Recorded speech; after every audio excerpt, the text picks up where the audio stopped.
Pontianak, kota khatulistiwa yang penuh akan cerita. Di antara deru kendaraan, anak-anak bermain, sampan menyusuri sungai Kapuas. Di antara kesibukan itu, terlihat pagar-pagar berwarna hijau dan kuning. Terpendam sebuah pesan tak berwujud, warna yang menjadi nafas kehidupan masyarakatnya. Warna yang sudah lama menjadi identitas, warna yang menceritakan sejarah.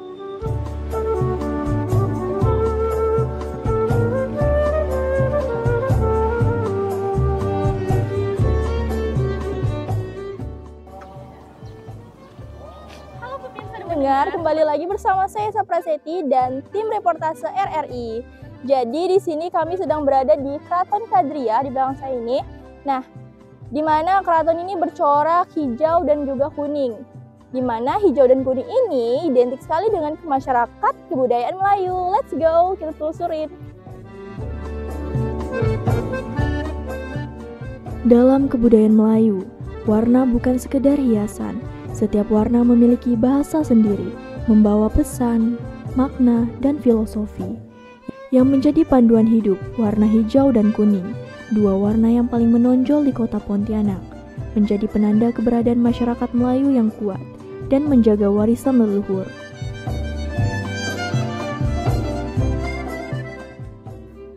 Nah guys, sekarang kita sedang berada di ruangan istana. Yuk kita lihat, sini banyak sekali nih. Seluruh ruangan terlihat dipenuhi dengan warna kuning dan ada juga warna hijau. Nah, jadi kita bisa lihat sendiri bahwa kebudayaan Melayu itu identik sekali dengan warna kuning. Lihat, sebelah sana, sana, banyak sekali warna kuning.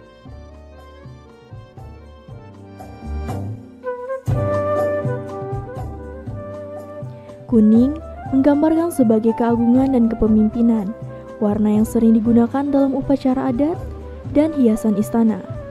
Kuning adalah warna kerajaan, warna kehormatan yang melambangkan kebijaksanaan dan kemuliaan. Hijau menggambarkan ketenangan dan keimanan, warna yang menyatukan manusia dengan alam dan Maha Pencipta, warna yang menggambarkan keseimbangan antara dunia dan akhirat.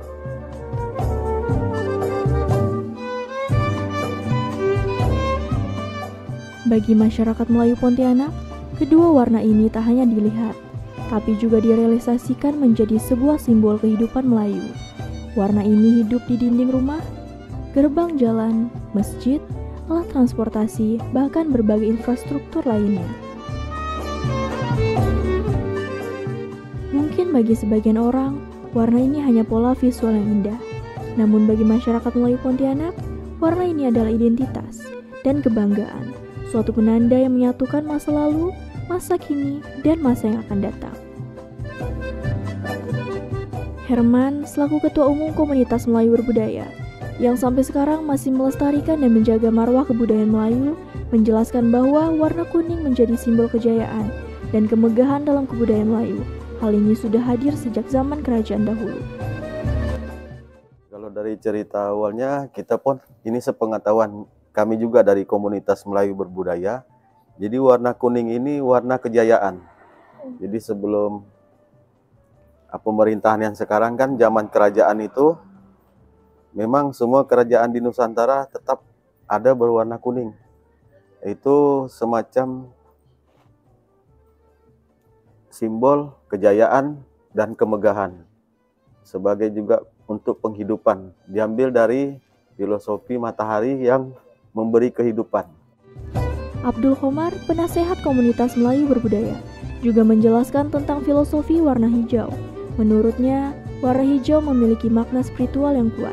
Warna ini diartikan sebagai lambang keislaman, warna yang mencerminkan kedamaian, kesucian, dan kedekatan dengan nilai-nilai agama. Bagi masyarakat Melayu yang identik dengan Islam, warna hijau menjadi simbol identitas dan keyakinan. Sementara itu, warna kuning memiliki makna yang tidak kalah penting. Warna kuning dikaitkan dengan sejarah Kesultanan Pontianak, yang asal-usulnya berasal dari Hadramaut. Dalam perjalanannya, warna kuning dipilih sebagai bentuk penghormatan terhadap budaya Nusantara. Warna kuning melambangkan kebesaran, kehormatan, dan kearifan dalam memimpin. Maka dari itu, kuning dan hijau menjadi wujud perpaduan antara nilai keislaman dan kebudayaan Melayu yang luhur. Kegiatan misalnya perkawinan, hadrah dan lain sebagainya itu sebagian besar Melayu memakai pakaian kuning itu. Nah itu. Jadi warna sakral ya. Warna sakral lah. Nah, jadi sampai masalah kebudayaan sampai saat ini, masalah acara perkawinan dan lain-lain juga memakai pakaian Melayu. Masalah pakaian hijau itu kaitannya dengan keagamaan kita, itu agama Islam. Nah itu pengertian daripada kenapa kerajaan Pontianak ini yang berasal dari Hadramaut juga memakai pakaian kuning karena dia menyesuaikan dengan budaya setempat, sehingga kerajaannya diterima oleh masyarakat setempat gitulah. Jadi pakaian kuning ini sebenarnya pakaian Hadramaut itu ada khusus, tapi dia menghargai, menghormati kebudayaan yang ada di Nusantara ini. Makalah pakaian kerajaan itu pakaian kuning. Sejarawan hukum Melayu Turiman Fatur Rahman Nur turut memberikan pandangannya terhadap hal ini. Turiman mengatakan filosofi warna kuning dan hijau telah melekat kuat dalam kebudayaan Melayu. Sejak masa kerajaan awal pada abad ke-7 Masehi, warna kuning sudah dikenal sebagai lambang keagungan dan kehormatan bagi para bangsawan. Pengaruh itu juga terlihat pada masa Hindu-Buddha, di mana warna emas atau kuning kerap digunakan pada mahkota dan perhiasan kerajaan sebagai simbol matahari, lambang kekuasaan dan kemuliaan. Abad ke-13 Masehi, masuknya Islam menjadi titik balik perubahan dalam makna warna. Hijau mulai mendominasi, menggantikan peran kuning sebagai simbol utama. Hijau identik dengan surga, kesuburan, dan nilai-nilai spiritual yang ada dalam ajaran Islam.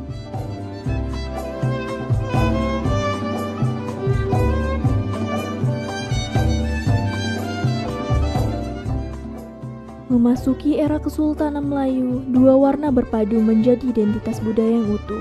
Kuning menegaskan kedaulatan dan kehormatan, di sisi lain hijau mencerminkan spiritualitas dan kehidupan yang selaras dengan nilai-nilai keislaman.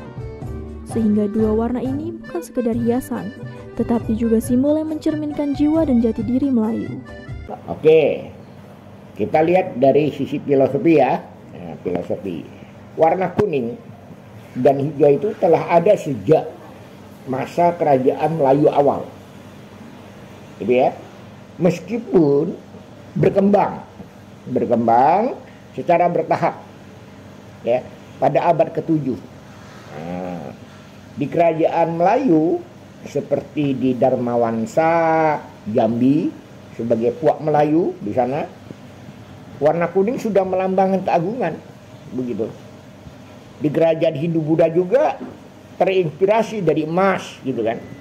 Makanya kan mahkota kerajaan Hindu-Buddha itu kan warnanya emas kuning.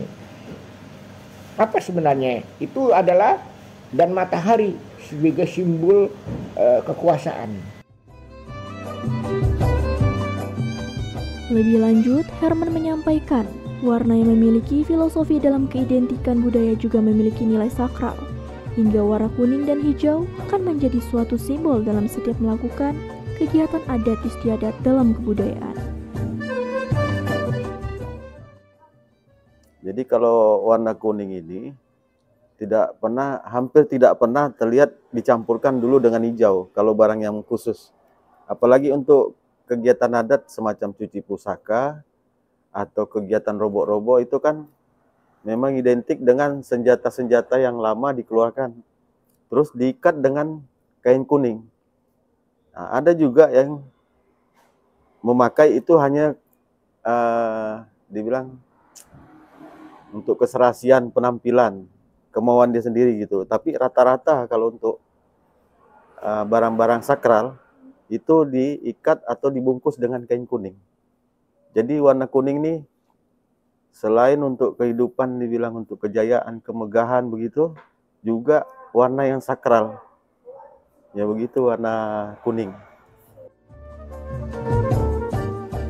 Dari warna lahir makna, dari makna tumbuh kebanggaan. Hijau dan kuning bukan sekedar perpaduan visual, tetapi cerminan perjalanan panjang peradaban Melayu di bumi Katulistiwa.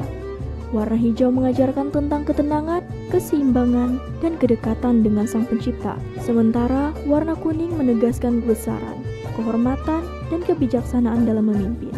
Dua warna ini menyatu menjadi napas kehidupan masyarakat Melayu Pontianak. Warna kuning dan hijau bukan hanya lambang, melainkan jiwa dalam kesadaran Melayu. Kuning mengajarkan memimpin dengan cahaya kehormatan, sedangkan hijau menuntun menjaga bumi dengan iman dan keseimbangan. Generasi muda Melayu diharapkan memahami filosofi warna, arsitektur, dan adat budaya, karena dari sanalah identitas Melayu terbentuk. Warna-warna ini menjadi simbol nilai spiritual, sosial, dan ekologis dalam kebudayaan Melayu yang seimbang antara manusia, Tuhan, dan alam.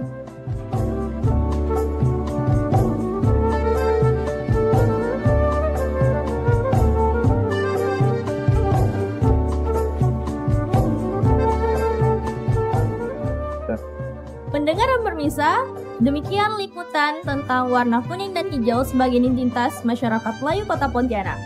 Saya, Yesa Prasetti, dan tim liputan RRI Kota Pontianak pamit undur diri dan sampai jumpa. Bertemu lagi di lain waktu.